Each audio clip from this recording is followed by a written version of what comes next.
कर्नाटकातलं जो काँग्रेस सरकार आहे, मुसलमानांना 4% आरक्षण देऊन संविधानाचा घोर अपमान करून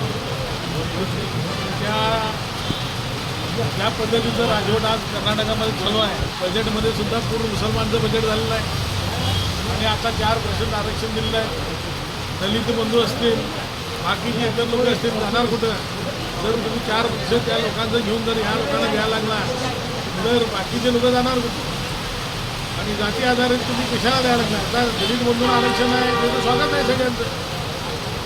प्रत्येक समाजामध्ये गरीब आहेत, त्या समाजातल्या गरिबांना उद्योग निर्माण करण्यासाठी, शिक्षणासाठी तुम्ही नवीन नवीन स्कीम्स करा.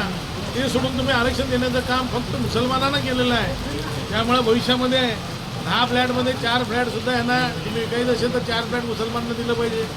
10 प्लॉटमध्ये 4 प्लॉट मुसलमानांना दिलं पाहिजे. तुमचं 10,000 व्यापार झाला तर 4,000 रुपयेसुद्धा त्यांना द्या म्हणून उद्या कायदा आला तर सुद्धा आश्चर्य होऊ नका.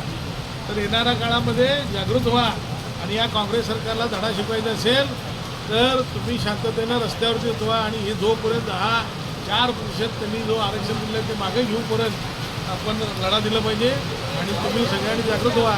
नाहीतर भविष्यात तुम्ही जर घर विकायचं असेल तर सुद्धा 4% मुसलमानला विकून बाकी दुसऱ्यांना विकायचं कायदासुद्धा येणार आहे. जागृत राहा.